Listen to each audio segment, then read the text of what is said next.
public du Nord,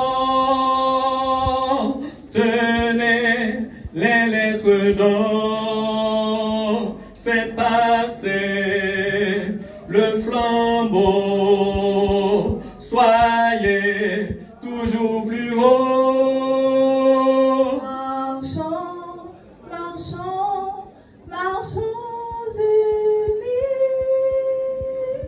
pour le pays, pour les ancêtres. Isménor Amos, responsable des relations publiques à l'université.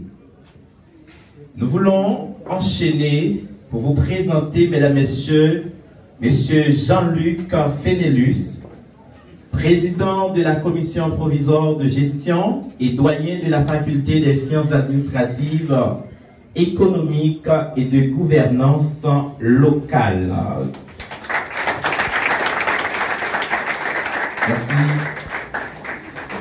Docteur Joël Michel, membre de la commission provisoire de gestion et doyen de la faculté des sciences de l'éducation. Monsieur Sadrak Ordena, membre de la commission provisoire de gestion et directeur du programme de formation en cycle court. Docteur Joram Vixamar, président du conseil scientifique de l'université et directeur du programme de master économie et gestion des collectivités territoriales. Docteur Shedley Delis, directeur de l'école supérieure de santé publique et de médecine tropicale. Maître Kevin Valsin, est-ce qu'il est là? Il est brillé par son absence. Lui, il est directeur de l'école supérieure de tourisme et d'hostellerie. Mais son assistant est là, c'est Monsieur Bell, et vraiment directeur adjoint de cette dite école.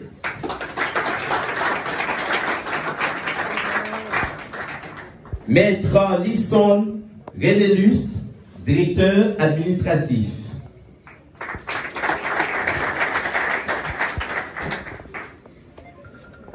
Monsieur Jodelin Edmond, qui est directeur des ressources humaines, il est aussi brillé par son absence. Nous enchaînons avec Maître Fortesconi, ou Monsieur Fortesconi Joseph, doyen AI de la faculté des sciences agronomiques et environnementales. Maître Franck Delma, responsable du bureau de stage et de placement. Monsieur Denis Luyman, responsable du bureau vie étudiante et services socioculturels. Il est aussi brillé par son absence.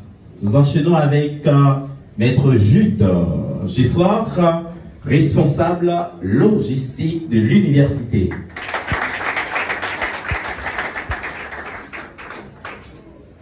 Judelin Pierre, messieurs, responsable, alors c'est Judeline Pierre, madame, responsable de l'infirmerie.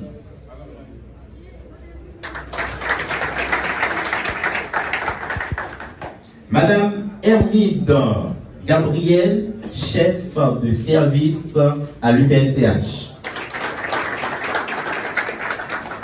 La dernière personne faisant partie de cette commission, c'est M. Patrick Necker, qui est secrétaire général de l'université. Il ne peut pas être aussi présent. Il y a aussi M. Valmera, lui, mesdames, messieurs, il est directeur de partenariat. Je vous invite à l'applaudir.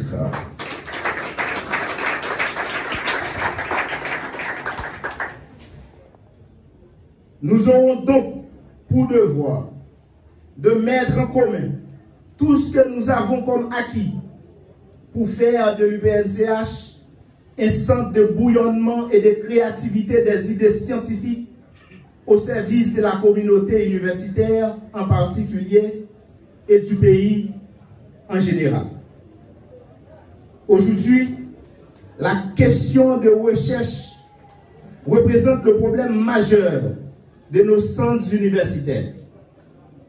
En Haïti, nous nous contentons trop souvent de construire des blocs en ciment et de les appeler universités. Des universités sans structure, sans vision ni philosophie, sans idéologie, sans doctrine et tout le tremblement. Il convient de noter que l'université, c'est la recherche, c'est l'enseignement, c'est la transmission du savoir et c'est le service à la communauté. Comme dirigeant et membre du conseil de gestion de l'UPNCH, nous sommes tenus de tout mettre en œuvre afin qu'elle puisse remplir normalement sa mission en accentuant principalement la question des recherches, mission sans laquelle le développement de l'université ne sera aucunement possible. Franchement, je suis content que la commission provisoire de gestion de l'université ait clairement défini la mission du conseil scientifique qui gravite autour des points suivants. 1. Travailler afin de soumettre à moyen terme aux dirigeants de l'université un projet pour l'implantation des laboratoires de recherche avec des unités de base qui soient à même de développer des activités de recherche. 2. Nourrir des réflexions afin de mettre à jour le contenu des formations initiales et continues données à l'UPNCH, tant au niveau de licence qu'au niveau de master et à l'avenir au niveau de doctorat. 3. Éclairer à travers, bien sûr, des réflexions, les grandes décisions du conseil de gestion pour le développement de l'université, notamment dans le domaine de la recherche. 4. Permettre à l'université de dépasser des clivages qui ont pu trop souvent paralyser son fonctionnement et causer des préjudices à la communauté universitaire. En parlant des clivages, sur ce, je dois souligner à l'attention de tout le monde que l'université n'a pas la mission de créer des emplois directs. La mission de l'université se décline en ces points que nous venons de citer tout à l'heure. L'université vous transforme en homme de culture générale qui soit à même de créer des opportunités professionnelles personnelles et d'évoluer comme une main-d'œuvre qualifiée sur le marché du travail tant national qu'international. Dans le système LMD, licence, master et doctorat, pour le moment, l'UPNCH offre des formations au niveau de la licence et master. Les programmes de licence à l'UPNCH comprennent la faculté des sciences de l'éducation, la faculté des sciences administratives, économiques et gouvernance locale, l'école supérieure de tourisme et d'hôtellerie, l'école supérieure de santé publique et de médecine tropicale, et la toute nouvelle faculté fraîchement installée ou implantée à l'UPNCH, il s'agit de la faculté des sciences agronomiques et environnementales. Au niveau du master, l'UPNCH compte un programme de master en économie et gestion des collectivités territoriales. En janvier 2022, nous comptons lancer notre deuxième programme de master en éducation. Il s'agit de master en accessibilité pédagogique et éducation inclusive. Il est important de souligner aussi l'existence du programme en cycle court à l'UPNCH qui fonctionne particulièrement les week-ends et les jours fériés. Concernant les sessions à l'UPNCH, l'année académique au sein de notre université est divisée en 3 sessions. 2 sessions ordinaires et une session extraordinaire communément appelée reprise. Pour réussir l'année académique et passer à une classe supérieure, l'étudiant doit obligatoirement obtenir une moyenne générale supérieure ou égale à 60. Dans le cas contraire, l'étudiant doit obligatoirement passer par des épreuves de reprise. Il importe de souligner que les étudiants de la première année n'ont pas droit aux reprises. Est-ce que nous entendez bien? Étudiants qui dans la première année, ils n'ont pas de droit à l'erreur.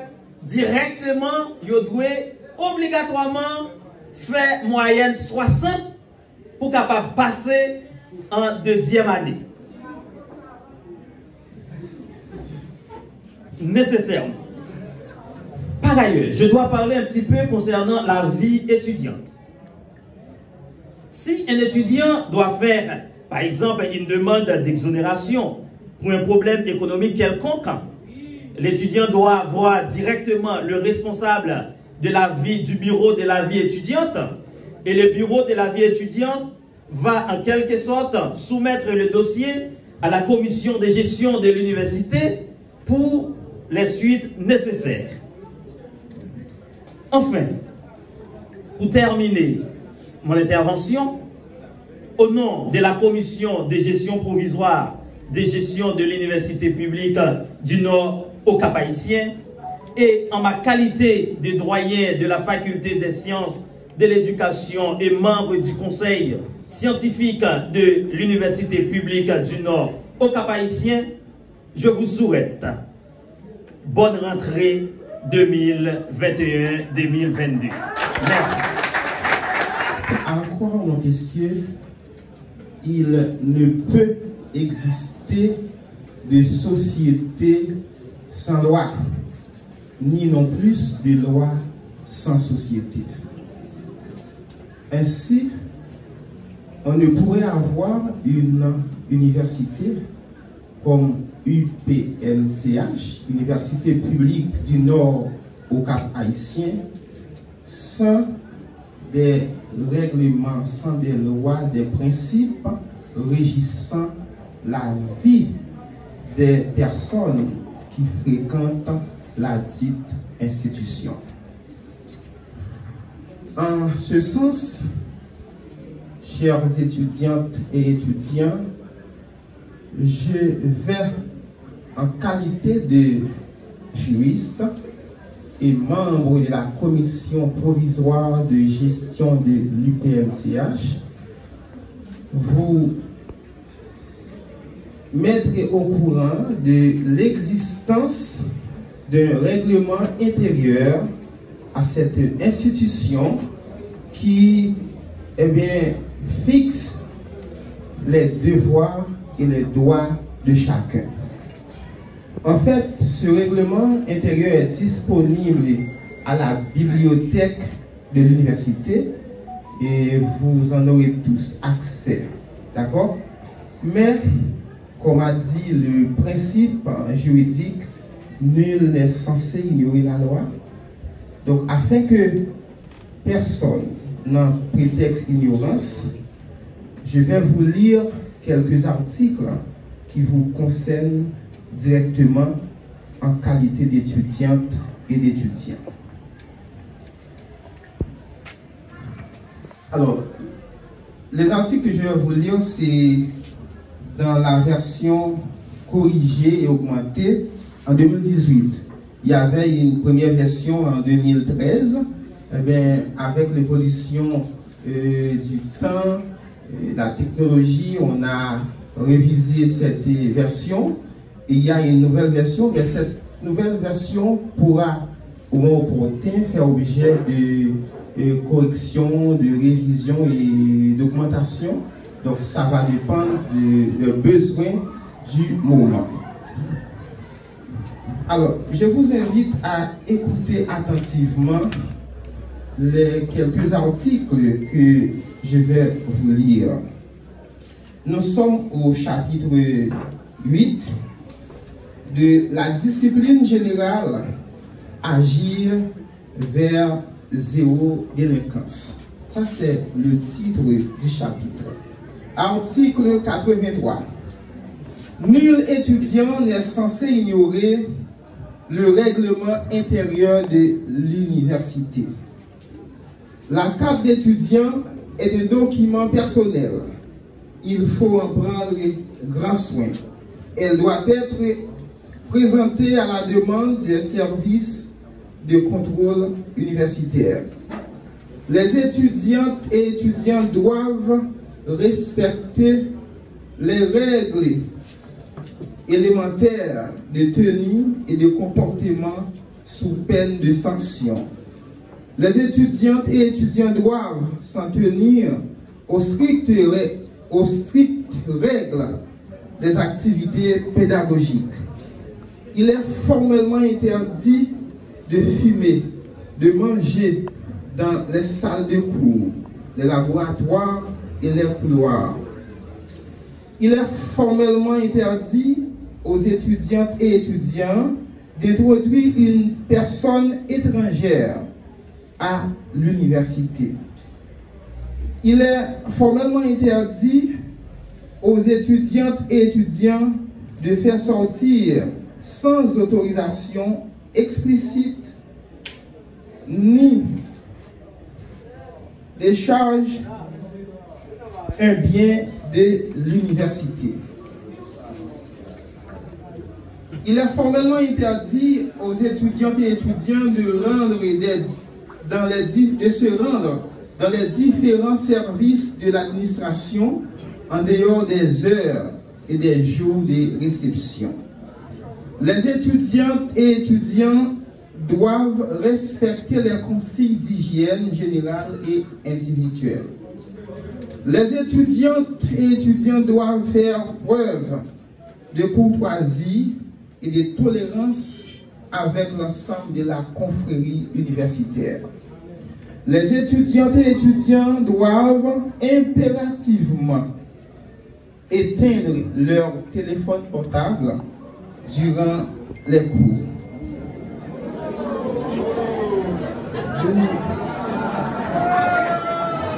D'où la lettre, cette texte. La loi est dure, mais c'est la loi.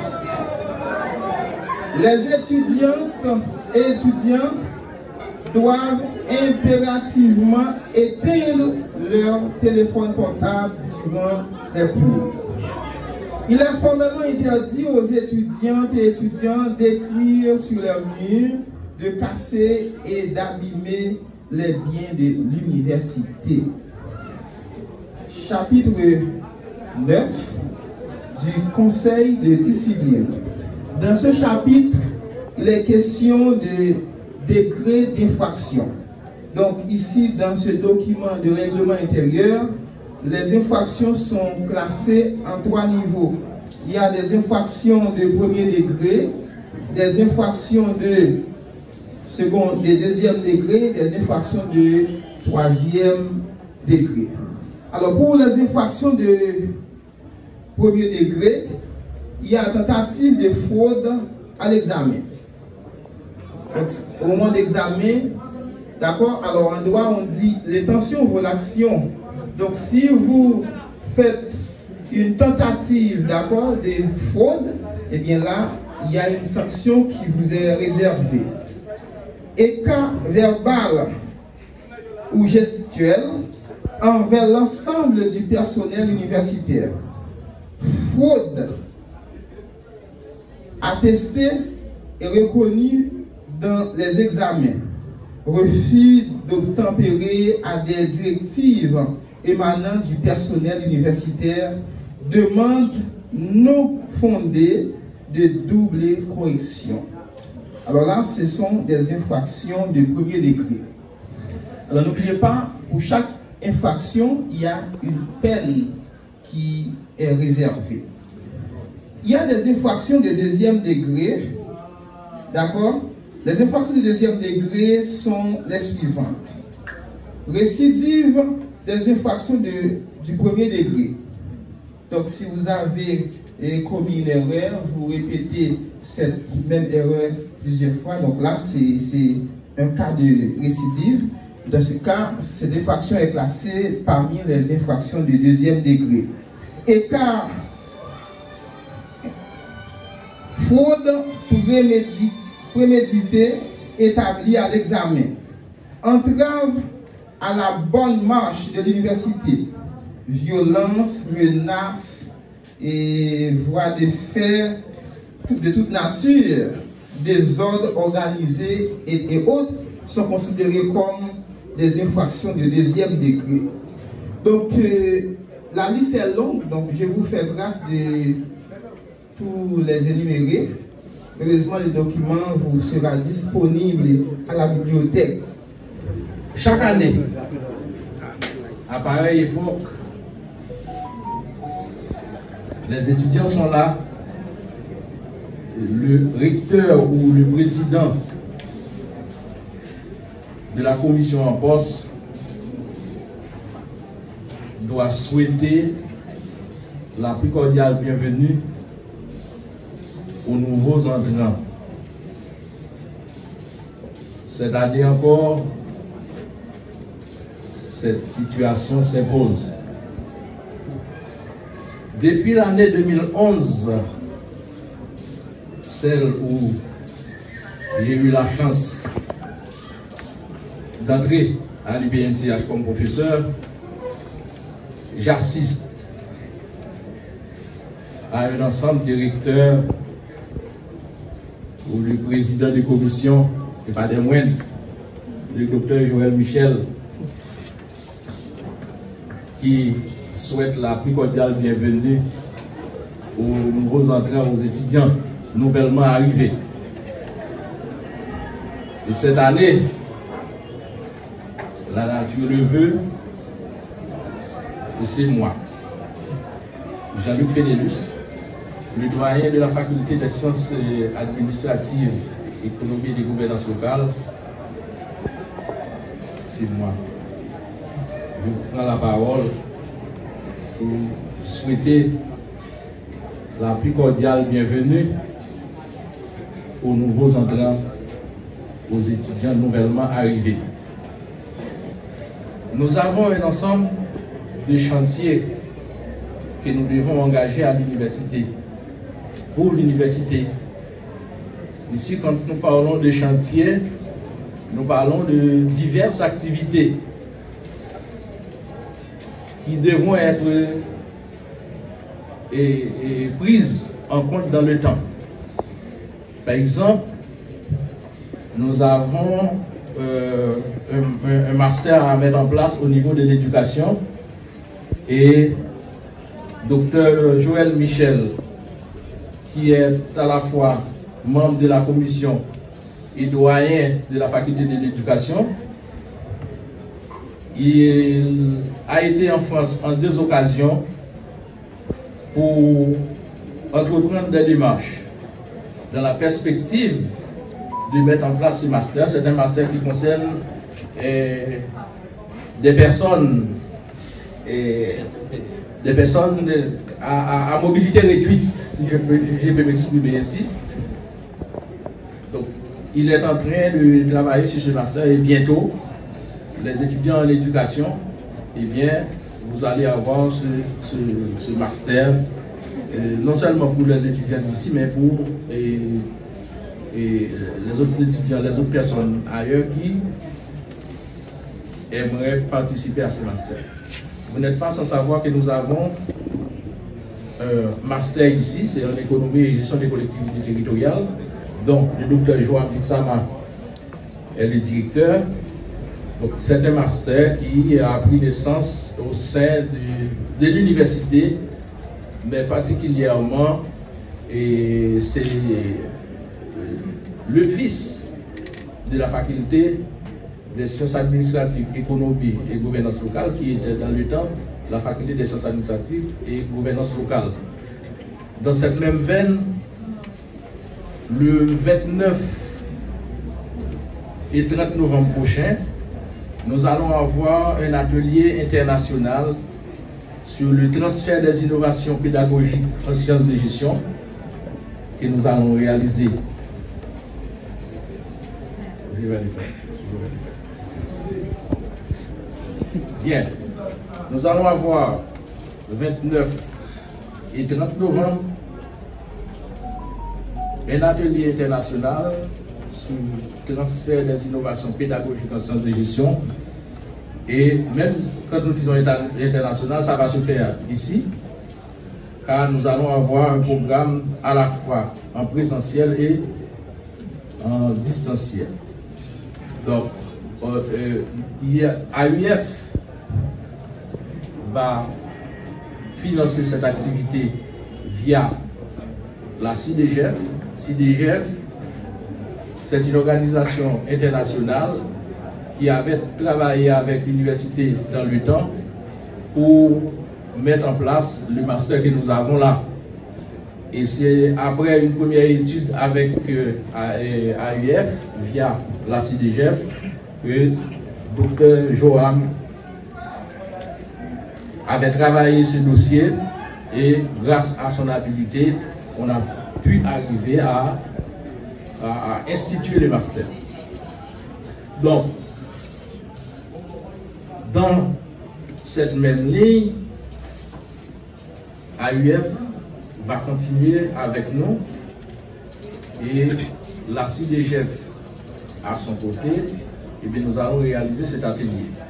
Au cours de cette semaine, et bien vous allez avoir des informations beaucoup plus soutenues à propos. J'aimerais souligner en dernier lieu que pour cette semaine, nous n'allons pas avoir de cours. Aujourd'hui, cette semaine, c'est une semaine d'intégration. Bien entendu, ce matin, nous vous rencontrons pour une première rencontre, mais nous allons poursuivre les différentes activités au cours de cette semaine pour permettre la reprise des activités vraiment académiques, en parenthèse, pour lundi de la semaine prochaine. Nous allons essayer de publier les listes, harmoniser l'horaire, les différents horaires des différentes unités. Et une fois ça arrive, d'ici jeudi, vendredi, vous allez avoir les horaires affichés. Et c'est à ce moment que vous allez avoir une idée claire de ce qui va se passer la semaine prochaine, le début de la semaine prochaine. Et il y a beaucoup à dire, mais j'aimerais tout simplement rester là. Et je vous dis bonne année académique, bonne année universitaire, et nous allons nous rencontrer en classe. Merci.